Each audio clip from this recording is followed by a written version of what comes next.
Hi అండి, welcome to గణిత ఇంటి రుచులు. ఈరోజు సింపుల్గా అండ్ నేను ఆలు పరాటా చేశాను. చూడండి ఎంత సాఫ్ట్గా వచ్చిందో, చాలా సాఫ్ట్గా వచ్చింది. ఇది మనకి పిల్లలకి లంచ్ బాక్సుల్లో కూడా బాగుంటుంది పెట్టడానికి. చాలా సాఫ్ట్గా వచ్చింది, చూసారా? దీనిగా సాఫ్ట్గా ఆలు పరాటా రెడీ అయిపోయింది. దీనికి ఏమేం కావాలో చెప్పేస్తాను, చూడండి. అలాగే మన ఛానల్ కొత్తగా ఎవరైనా చూస్తున్న వాళ్ళైతే ప్లీజ్ సబ్స్క్రైబ్ చేసుకోండి. మీకు ఇలాంటి సింపుల్ అండ్ హెల్దీ రెసిపీస్ వస్తూ ఉంటాయి వీడియోస్. ఇక్కడ నేను 1 కప్పు గోధుమ పిండి తీసుకున్నానండి. ఇక్కడ నేను చిల్లీ ఫ్లేక్స్ అంటాం కదా, మనం ఏం లేదండి, ఇవి మనం కొంచెం అవి ఎండుమిర్చి కొంచెం కచ్చాపచ్చగా చేసుకున్నది, కొంచెం కొత్తిమీర. ఇది నేను బాయిల్ చేసి పెట్టుకున్నాను బంగాళదుంప. 1 కప్పుకి నేను ఒకటి కొంచెం పెద్ద సైజు తీసుకున్నాను. మరీ చిన్నది కాదు, మరీ బాగా పెద్దది కాదు. ఇంకా మీకు ఇంకా ఎక్కువ ఇష్టమైతే ఇంకొంచెం వేసుకోవచ్చు, సరిపోతుంది. నేను తీసుకున్న దానికైతే ఇది క్వాంటిటీ సరిపోతుంది. కొంచెం సాల్ట్ టేస్ట్కి తగ్గట్టు, కొంచెం జీలకర్ర. ఇంతేనండి, సింపుల్ ఇంగ్రీడియంట్సే. ఇలా సింపుల్గా కూడా చేసేసుకోవచ్చు మనం. ఇప్పుడు దీన్ని ఏం చేయాలంటే, ఈ బంగాళదుంప మనం ఉడకబెట్టేసుకుని ఉంచుకున్నాం కదా, దీన్ని గ్రేట్ చేసుకుందాము, తురుముకుని వేసుకుంటే మనం పిండిలో కలుపుకుంటే ఏంటంటే అది మనకి ఈవెన్గా చక్కగా మనం చేసేటప్పుడు అంటుకోకుండా బయటికి రాకుండా ఉంటుంది. అదే మామూలుగా మనం మ్యాష్ చేసుకుని వేసుకుంటే అది కొంచెం గడ్డల కింద ఉంటుంది కదా. ఇలా అంటే మనకి బాగుంటుంది, ఇలా గ్రేట్ చేసి వేసుకుంటే బాగుంటుంది.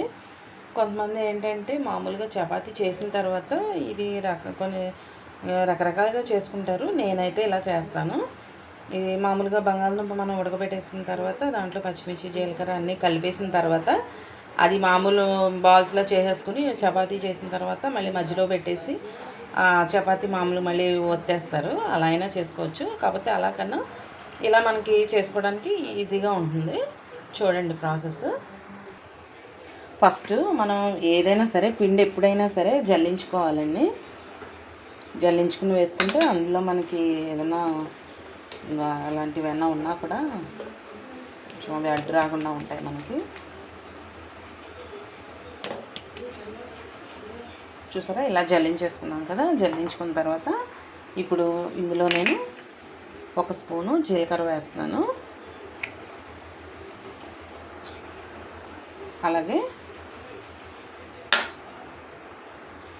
అలాగే టేస్ట్కి తగ్గట్టు సాల్ట్, పిండికి సరిపడా టేస్ట్ సాల్ట్ అండి, సారీ. అలాగే చిల్లీ ఫ్లేక్స్ అన్నాను కదా, ఇవి కూడా వేసేస్తున్నాను. 1 స్పూన్ ఉంటాయి ఇవి. పెద్ద ఎక్కువ కారం లేదులేండి, కారం ఉంటే తక్కువ వేసుకోవాలి. అలాగే సన్నగా తరిగిన కొత్తిమీర. ఇప్పుడు ఇందులోనే మనం ఈ బంగాళదుంప ఉంది కదా, దీన్ని ఇలా మ్యాష్ చేసేసి వేసేసుకుందాం, తురిమేసి.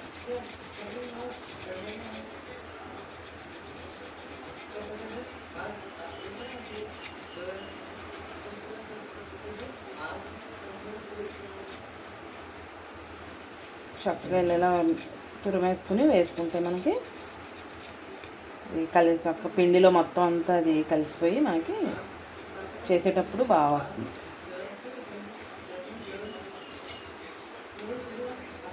అంతే. ఇది కొంచెం మనం నీళ్ళు వాటర్ చూసుకుంటూ పోసుకుని, కొంచెం వాటర్ ఉంటుంది కదా, తడి ఉంటుంది కదా బంగాళదుంపలు, చూసుకుంటూ వేసుకోవాలండి వాటర్. అంతే, నార్మల్గా మనం చపాతీ ఎలా కలుపుకుంటాం చపాతీకి అంతే సేమ్. ఇది ఒకసారి ఇలా పిండి ఇలా కలిపేసుకొని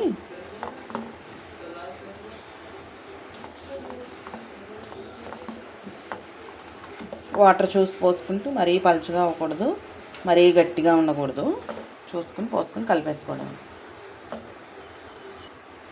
చూడండి, నేను ఇక్కడ సరిపడా వాటర్ పోసి కలిపేసాను పిండి. బాగా ఇలా సాఫ్ట్గా చేసుకుంటే మనకి బాగా వస్తుంది.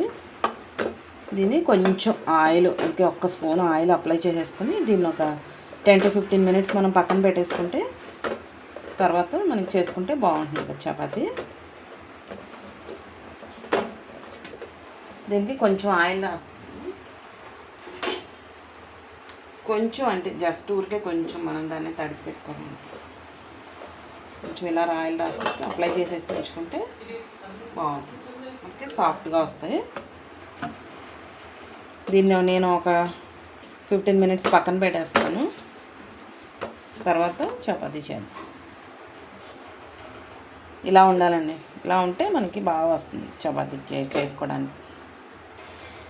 పిండి నేను ఒక హాఫ్ అన్ అవర్ దాకా ఉంచేసానండి. ఇది మనకి టైం ఉంటే ఒక హాఫ్ అన్ అవర్ నానబెట్టేసుకుని ఉంచుకోవచ్చు. టైం లేకపోతే కనుక కనీసం ఒక 10 మినిట్స్ 15 మినిట్స్ అయినా ఉంచుకుంటే ఏంటంటే మనకి సాఫ్ట్గా వస్తుంది అన్నమాట. అంతనంటే అంత సాఫ్ట్గా ఉంటుంది. దీన్ని ఇప్పుడు పరోటా కింద చేసేసి కాల్ చేసుకోవడమే. ఇంకా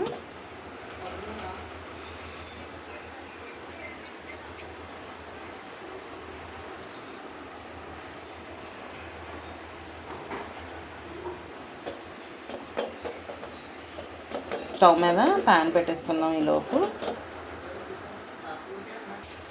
ప్యాన్ పెట్టేసానండి నేను. మనం చపాతీ చేసాం.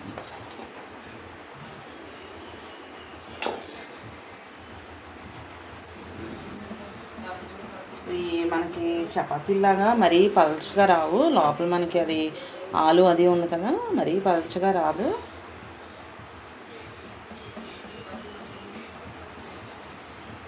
చిన్నపిల్లలకి మామూలు పిల్లలకి పెట్టేటట్టయితే నెయ్యి కొంచెం ఎక్కువ వేసుకొని కాచుకుంటే బాగుంటుంది వాళ్ళకి.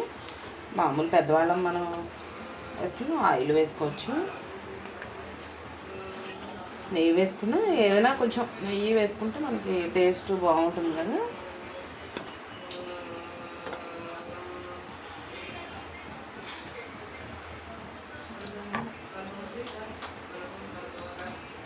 చూసారా, మనం ఇలాగా తురుముకుని వేసుకున్నాం కదా, వేసుకుంటే అది మనకి కొంచెం ఇలాగా ఇంకా ఈ పిండిలో ఇలా కలిసిపోతుంది మనకి. అదే మామూలుగా మనం మ్యాష్ చేసి వేసామనుకోండి, అది చేస్తూ ఉంటే ఇలాగా మనం అలా బాల్స్ చేసి పిండిలో పెట్టి చేస్తుంటే అది ఇలా బయటకు వచ్చేస్తూ ఉంటుంది. విసుగొచ్చేస్తుంది చేయడానికి. ఇలా అయితే చక్కగా ఈజీగా మనకి బయటకి ఏమి రాదు. చూసారా, చక్కగా ఇలా చేసేసుకోవచ్చు.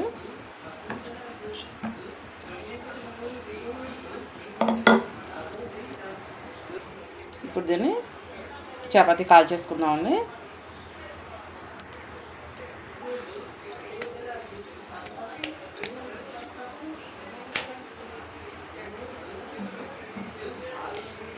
మనం చపాతీలు కానీ పరోటా కాల్చేటప్పుడు మరీ సిమ్లో ఉండకూడదు. కొంచెం చపాతీలు అవి కొంచెం హైలో ఉంటేనే మనకి బాగుంటుంది.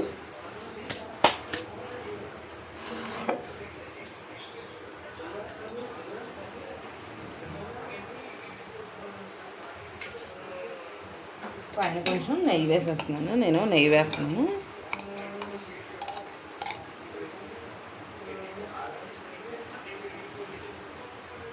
మీరు ఆయిల్ అయినా వేసుకోవచ్చండి. కాకపోతే కొంచెం ఆయిల్ కొంచెం నెయ్యి వేసుకున్నా కూడా బాగానే ఉంటుంది.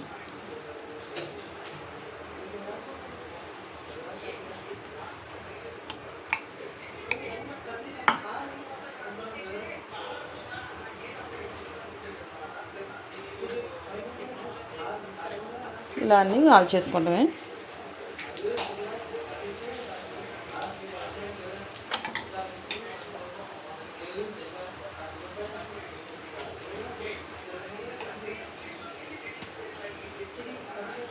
మనం చిల్లీ ఫ్లేక్స్ అవి కూడా వేసాం కదా.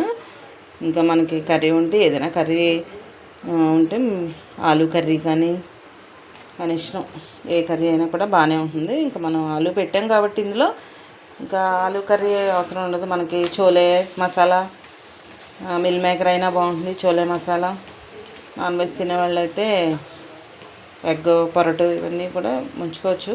కాకపోతే ఇలా తినేసినా కూడా బాగుంటుందండి. కర్రీ కూడా ఏమీ అవసరం ఉండదు మనకి. చాలామంది పెరుగుతో కూడా తింటారు. మనకి నార్త్ సైడ్ అయితే వాళ్ళు ఇలాగా పెరుగు అది ముంచుకొని తింటారు.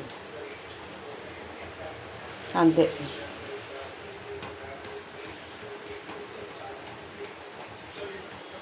అంతే, మనకి పరోటా ఆలు పరోటా రెడీ అయిపోయింది. ఇంకొకటి కూడా వేసేసానండి. ఇలా మనకి రెడీ చేసేసుకోవటం మనకి రెడీ అయిపోయింది. మనం రెడ్ చిల్లీ ఫ్లేక్స్ వేసాం కాబట్టి కొంచెం అలా రెడ్గా అనిపిస్తుంది. ఇంతేనండి, మనకి ఆలు పరాటా రెడీ అయిపోయింది. మీకు నచ్చితే కనుక లైక్ చేసి షేర్ చేసి సబ్స్క్రైబ్ చేసుకోండి. Thanks for watching.